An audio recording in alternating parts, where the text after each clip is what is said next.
Salut les judokas, durant 15 jours je vous propose de suivre la folle aventure de 6 judokas français de 18 à 65 ans qui réalisent enfin leur rêve, venir faire du judo au Japon. Alors c'est sur un projet un peu particulier qu'on a organisé avec Tanguy Sensei. Lui aussi, Tanguy, il vit au Japon ici comme moi, et on a eu envie de les préparer durant 15 jours à une compétition japonaise qui aura lieu à Osaka grâce à une bonne dizaine d'entraînements organisés sur les 15 jours. Bien sûr ici au Kodokan, c'est mythique, mais surtout dans des clubs de quartier, dans des petits dojos, des universités, des lycées, des sport centers, bref, on les emmène un peu partout pour faire du judo, pour rencontrer des Japonais, échanger avec eux. On a vraiment à cœur que ce soit un projet d'échange, d'immersion dans la culture japonaise.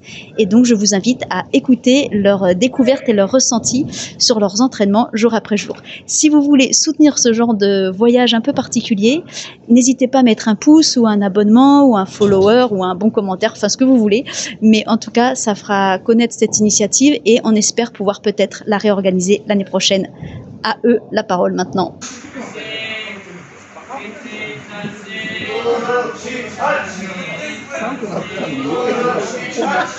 Ouais, je disais encore une ambiance différente pour un club de quartier où chacun arrive un peu comme il veut, quand il veut, pas de salut, c'est vraiment à la one again hein, le départ. Puis après, c'est quoi, un peu d'uchikomi, puis randori, on a fait une belle séance technique de quoi, 15-20 minutes. C'était sur, en gros, on demandait comment passer la garde pour pouvoir placer un seoi. En fait, il nous a appris des trucs qui paraissent basiques, mais techniquement logique et en fait c'est géométrique. Il nous parle de triangle.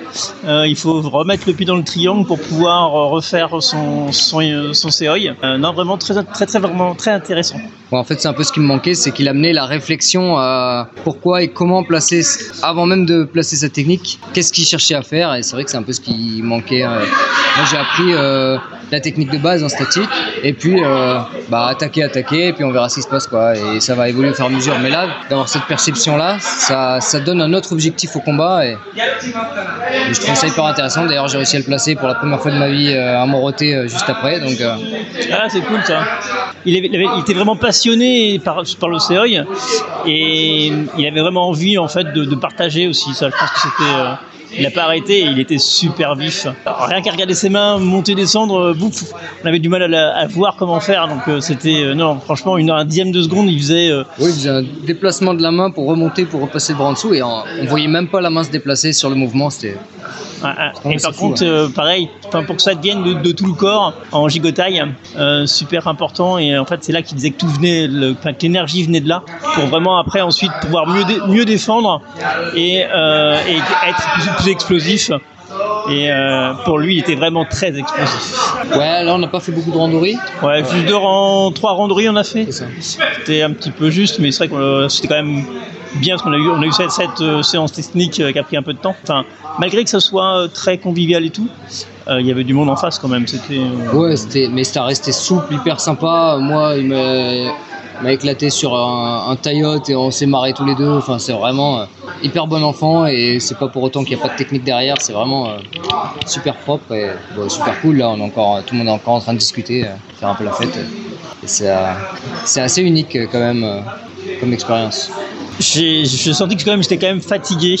J'avais du mal à, en fait, je pensais que ça allait être plus facile que ça, mais il y a quand même les autres entraînements qui sont là, et là je le ressens quand même. Ouais, on a un peu de cumul de fatigue, et puis c'est vrai que les 10 minutes d'uchikomi avant, ça crève un peu quand même. Ouais. Au début, il y a Kai, l'ami de Tanguy, qui m'a montré Uchimata pendant longtemps devant tout le monde, parce que, encore une fois, il voulait que je le travaille. Il m'a montré d'autres formes pour attaquer avec Uchimata, et en vrai, c'était hyper intéressant. Ça m'a beaucoup aidé à ma forme de déplacement et aussi de tirage. Et après, il y a aussi l'autre sensei, du coup le sensei de Judokai, qui est venu et qui m'a expliqué une autre forme, qui m'a aidé à beaucoup placer mes mains, à placer mon bassin, et ça aussi, ça m'a beaucoup aidé à l'envoyer avec quelqu'un qui m'empêche d'envoyer mon Uchimata. Donc c'était super intéressant. Et après, j'ai travaillé seulement qu'avec lui sur le tirage, etc. J'étais comme un peu privilégié pour le kumikata, etc. Et après, on a vu une forme de seoi pour l'envoyer à genoux. Et ensuite, on a pratiqué avec les combats. Nous, on nous dit tout le temps, en France, on nous dit tout le temps de tracter notre adversaire pour justement qu'il n'envoie pas, ou le tracter justement pour pouvoir le déséquilibrer en avant et le tirer. Alors qu'ici, au Japon, c'est tout le contraire. Eux, ils disent d'avancer. En gros, par exemple, pour le seoi, on devait avancer le partenaire pour ensuite, dès que lui, il se met en avant pour justement pour essayer de ne plus aller en arrière. Et à ce moment-là, boum, c'est là qu'on lance. Pareil pour le Uchimata, il me disait de push en avant, et le moment où lui pushait, je le sentais, je devais partir. Et pour le seoi, c'était exactement la même chose. Et du coup, la différence, c'est qu'en France, on doit tracter pour déséquilibrer et envoyer, alors qu'ici, on doit pousser pour le moment où lui, il pousse, on le déséquilibre. J'ai l'impression que je fais des progrès, toujours du mal à le mettre en combat, parce que je pense que eux, ils ont l'habitude aussi quand même. Ils me laissent pas le mettre, ils me laissent pas le placer, ils savent que je vais le faire. Je pense que comme je le travaille, il est quand même un peu téléphoné, mais je sens qu'il s'améliore, je sens que sur mon déséquilibre, je me sens mieux. Je sens que le moment où je veux l'envoyer, je suis plus libre sur l'adversaire, c'est mieux.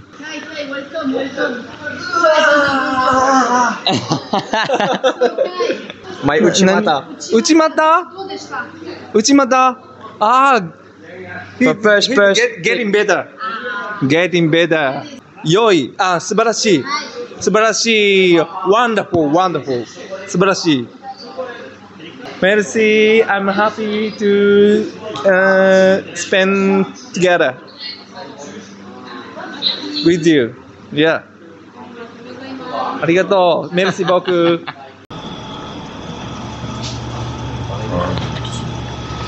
Ce que j'en ai pensé, c'est beaucoup de générosité en fait, parce que et l'envie de nous faire apprendre quelque chose. En fait, l'envie de partager qu'on a ressenti. En fait, ils nous ont demandé si on voulait faire en fait randori ou technique. Donc, on a demandé technique. Donc, on a fait un cercle et puis dans le cercle, qu'est-ce que vous voulez faire? Et effectivement, un des appuis, effectivement, comme ils ont une pression excessivement forte. En fait, sur nous, c'est-à-dire en fait, ils vont vers la personne en poussant. C'est vrai que c'est un peu déstabilisant parce que, en France, on nous apprend plutôt à déséquilibrer, à tirer, et là, en fait, ils demandent de pousser. Et donc, ils nous ont un peu expliqué les différentes techniques pour pouvoir en fait emmener en fait son partenaire sur le pousser pour faire Uchimata. Christophe, t'en as pensé quoi? On a fait cours aussi un petit peu avec les enfants. Ça c'était super. Des petits randonnées au sol avec les enfants. C'était vraiment très très joyeux, très familial. Ça change du Kodokan ou d'autres. C'est d'autres soirées avec des différentes façons de voir le judo, et celle-là était vraiment très très bien.